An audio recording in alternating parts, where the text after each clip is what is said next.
इससे पहले हम वेद से संबंधित बता चुके थे और भारत के किसी भी तरह का जो कंपटीशन से संबंधित परीक्षाएं जो होगी उसमें मेरे विचार से एक भी प्रश्न छूटना नहीं चाहिए और मैं बहुत बारीकी से बताता हूं।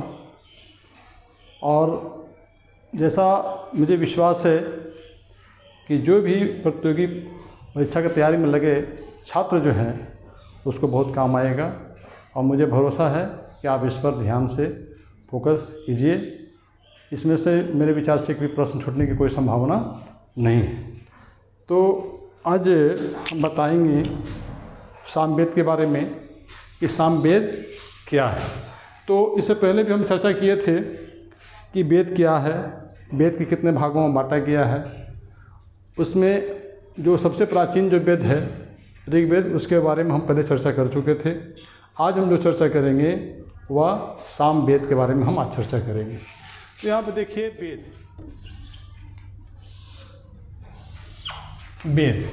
के बारे में बताए थे पहले कि वेद क्या है ना।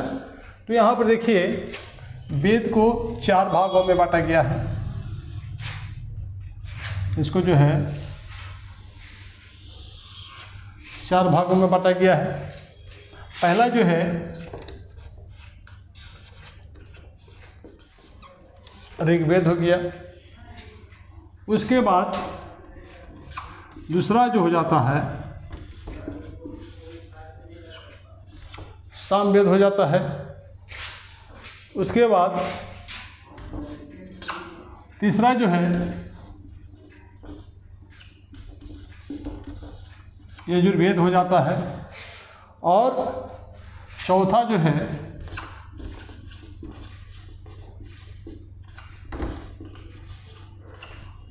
अथर्ववेद हो जाता है। तो यहाँ पे देखिए हम ऋग्वेद के बारे में चर्चा कर चुके हैं। अब हम सामवेद के बारे में बताने जा रहे हैं कि सामवेद है क्या, है ना। तो यहाँ पर देखिए कि साम शब्द का अर्थ क्या होता है। देखिए इसका ऋग्वेद का हम पहले चर्चा कर चुके थे, अभी इसको हम नहीं पढ़ाए हैं, इसको भी पढ़ाना बाकी है। अथर्ववेद का भी अभी चर्चा नहीं किए हैं, अभी हम सामवेद का चर्चा कर रहे हैं। तो यहाँ पे कह रहा है कि साम शब्द का अर्थ, सामवेद, वेद मनुष्य ग्रंथ होता है और साम, तो साम का जो है साम, यहाँ पे है कि साम का अर्थ, साम का जो अर्थ होता है वह होता है गान। साम का अर्थ जो होता है गान होता है। साम का जो अर्थ होता है वह गान होता है। अब कहता है कि सामवेद में संकलित मंत्रों को देवताओं की स्तुति के समय गाया जाता था, है ना। तो यहाँ पर जो है कि अब कहता है कि सामवेद में संकलित, अब यहाँ पर क्या होता है कि संकलित मंत्र, संकलित मंत्रों को देख रहे हैं। सामवेद में संकलित मंत्रों, सामवेद में संकलित मंत्रों को देवताओं को स्तुति के समय गाया जाता था। मंत्रों को क्या किया था, स्तुति किसके समय में गाया जाता था, संकलित मंत्र। सामवेद में संकलित मंत्रों को देवताओं की स्तुति में गाया जाता था। किसके स्तुति में, तो देवताओं की स्तुति में, देवताओं की स्तुति में क्या होता था, गाया जाता था। संगीत मंत्रों को देवताओं की स्तुति में गाया जाता था। अब कहता है कि सामवेद में, यहाँ पे देखिए सामवेद में कहता है कुल ऋचाओं की संख्या कितनी है। कुल ऋचाओं की संख्या, कुल ऋचाओं की संख्या, कुल ऋचाओं की संख्या जो है कितनी है, तो 1549 है। 1549 ऋचा है, यानी कुल ऋचाओं की जो संख्या जो है 1549 है। इसमें कुल ऋचाओं की संख्या 1549 है। तो इसमें क्या कह रहा है कि 1549 ऋचाओं में से सिर्फ 75 को छोड़कर शेष जो है ऋग्वेद से लिया गया है। यानी कह रहा है कुछ ही कि 75 को छोड़कर, देख रहे हैं, यानी कुल ऋचाओं की संख्या सामवेद में जो है कुल ऋचाओं की संख्या 1549 है।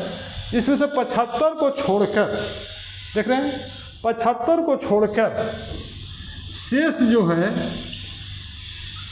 शेष ऋग्वेद से लिया गया है। शेष ऋग्वेद से लिया गया है। शेष ऋग्वेद से लिया गया है।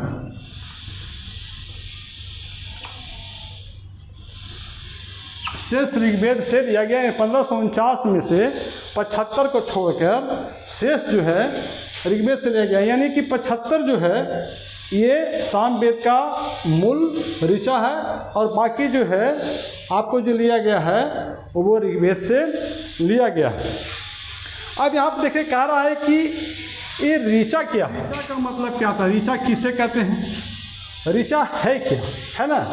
तो वेद में वेद मंत्रों को हम लोग ऋचा कहते हैं। क्या कहते हैं, वेद के श्लोकों को हम लोग ऋचा कहते हैं। तो यानी कि वेद के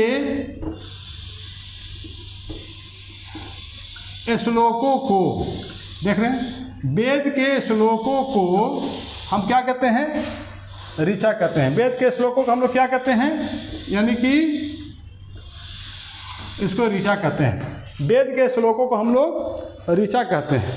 तो अब इसका कहता है कि अब ऋचा जो है इसकी उत्पत्ति कैसे हुई। इसकी जो उत्पत्ति जो है संस्कृत के ऋक् शब्द से हुई है। संस्कृत के ऋक् शब्द से हुई है। संस्कृत के ऋक् शब्द से हुई है। तो ऋक् का मतलब होता है क्या, ऋक् का अर्थ होता है क्या। तो यहाँ पर जो है ऋक् का जो अर्थ है होता है प्रशंसा करना। क्या होता है, प्रशंसा करना। ऋक् का अर्थ जो होता है उसको कहा जाता है प्रशंसा करना। यानी कि देख रहे हैं कि ऋचाओं की संख्या जो है 1549 है, इसमें 75 को छोड़ दो, यानी कि सामवेद का ही मूल ऋचा है और बाकी जो है ऋग्वेद से लिया गया है। तो यहाँ पर जो है अब कहता है कि ऋचा किसे कहते हैं। हम लोग बार बार सुनते हैं कि ऋचा किसे कहते हैं। तो ऋचा जो है वेद के श्लोकों को हम लोग ऋचा कहते हैं। अब इसे कहते हैं कि उत्पत्ति कैसी हुई है भाई। इसकी उत्पत्ति जो हुई है संस्कृत के ऋक् शब्द से हुई है। इसका अर्थ क्या होता है, प्रशंसा करना। इसका अर्थ क्या होता है, प्रशंसा करना, है ना। अब कहता है कि इन ऋचाओं को, देख रहे हैं, अब इन ऋचाओं को यागों के समय यानी कि सोम यज्ञ, यानी सोम यज्ञ के समय कौन सा ब्राह्मण गाता है भाई, है ना। तो कहता है कि ऋचाओं को, है ना, सोम यज्ञ के समय, सोम यज्ञ के समय सोम यज्ञ के समय गाता है। कौन गाता है भाई, कौन सा ब्राह्मण गाता है। तो ये हो जाता है उद्गाता ब्राह्मण जो है इसको गाता है। यानी कि वेद के श्लोकों को हम लोग ऋचा कहते हैं। तो कहता है कि सोम यज्ञ के समय इस ऋचा को कौन गाता है। तो इस ऋचा को गाने वाले जो लोग होते हैं वो ब्राह्मण जो होते हैं उसको हम लोग उद्गाता ब्राह्मण कहते हैं, है ना। अब कहते हैं कि सामवेद के 3 महत्वपूर्ण शाखाएं हैं। सामवेद के कितने महत्वपूर्ण शाखाएं हैं, तो 3 हैं। तो यहाँ पर कह रहा है कि सामवेद के 3 महत्वपूर्ण शाखाएं हैं। 3 महत्वपूर्ण शाखाएं हैं। 3 महत्वपूर्ण शाखाएं हैं। 3 महत्वपूर्ण शाखाएं भाई कौन कौन है ना। 3 महत्वपूर्ण शाखाएं हैं। तो ये जो हो जाते हैं आपका जैमिनीय, कौन हो जाते हैं भाई, किथ्यू, जैमिनीय, राणानी। किथ्यू, देख रहे हैं, जैमिनीय, राणानीय।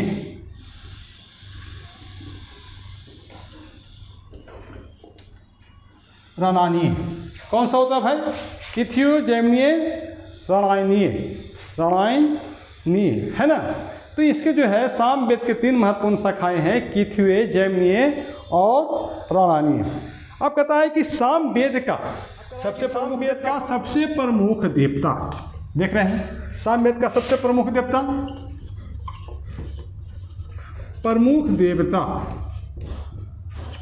सामवेद के प्रमुख देवता कौन है? तो ये है सविता। क्या है? सविता, या इसको हम सूर्य भी कहते हैं। कौन है? या इसको हम सूर्य भी कहते हैं। यानी कि सामवेद के सबसे प्रमुख जो देवता जो हैं उसको हम लोग सविता या सूर्य भी हम कहते हैं। हालांकि ऋग्वेद में इंद्र का स्थान सर्वोच्च था, लेकिन बाद में जो है इसका स्थान जो डाउन हुआ।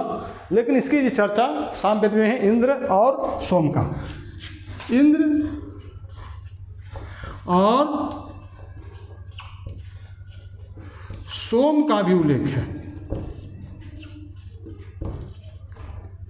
इंद्र और सोम का भी इसमें उल्लेख है। नहीं, प्रमुख देवता सबसे सामवेद का जो सबसे प्रमुख देवता जो है सविता या सूर्य है, लेकिन इंद्र और इसमें सोम का भी इसमें उल्लेख किया गया है। इसमें सोमवेद उल्लेख किया गया है। अब यहाँ पर देखते हैं कि जो हम लोग जो गाना सुनते हैं, गाना गाते हैं, चाहे किसी भी तरह के गाना, भारतीय संगीत की जो उत्पत्ति जो हुई है वो उत्पत्ति जो हुई है ये सामवेद से हुई है। तो यहाँ पर देखिए कि भारतीय यानी कि सामवेद यानी कि भारतीय संगीत की उत्पत्ति है ना, भारतीय संगीत की उत्पत्ति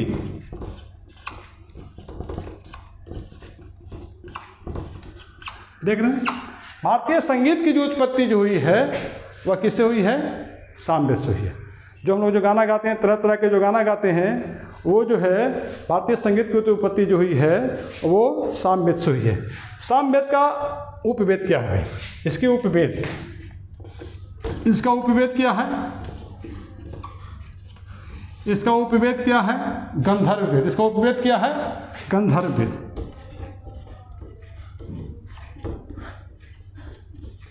इसका उपवेद जो है गंधर्व वेद। इसका उपवेद क्या है? गंधर्व वेद। आप कहता है कि सामवेद का ब्राह्मण कौन कौन है? सामवेद का ब्राह्मण कौन कौन है? तो यहाँ पर देखिए, यहाँ पर हम चर्चा कर रहे हैं कि सामवेद का जो ब्राह्मण जो है षड्वीस, पंचवीस, देख रहे हैं, षड्वीस और जैमिनी है। तो आपका सामवेद के बारे में पूरा डिटेल से जानकारी मिल गई। एक बार आओ हम फिर चर्चा कर देते हैं कि हम इससे पहले भी वेद के बारे में चर्चा किए थे। वेद के 4 भागों में बांटा गया था। एक था ऋग्वेद, दूसरा सामवेद, तीसरा यजुर्वेद और अथर्ववेद। तो इससे पहले हम ऋग्वेद की चर्चा कर दिए थे। आज हम चर्चा किए सामवेद का।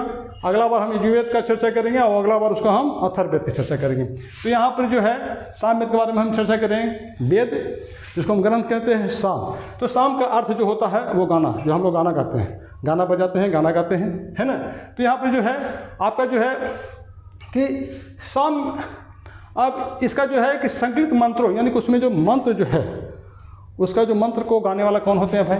तो उसके संकृत मंत्रों को देवताओं के समय गाया जाता है, देवताओं की स्तुति के समय गाया जाता है। तो उसमें कुल ऋचाओं की संख्या कितनी है? तो 1549 है। इसमें से 75 जो है आपका सामवेद का ही मूल श्लोक है, मूल ऋचा है, और शेष जो है आपको जो है ऋग्वेद से लिया गया है। यानी 75 को छोड़कर शेष जो है ऋग्वेद से लिया गया है। इसके 3 महत्वपूर्ण शाखा हैं, यानी कि किथियो, जैमिनीय और राणायनीय। उसके बाद अब इसमें कह रहे हैं कि कुल ऋचाओं की संख्या जो है 1549 है, 75 को छोड़ करके शेष जो है ऋग्वेद से लिया गया है। अब इसमें कह रहा है कि ऋचा क्या है? तो वेद के श्लोकों को हम लोग ऋचा कहते हैं। ऋचा का मतलब क्या होता है भाई? इसकी उत्पत्ति कैसे हुई?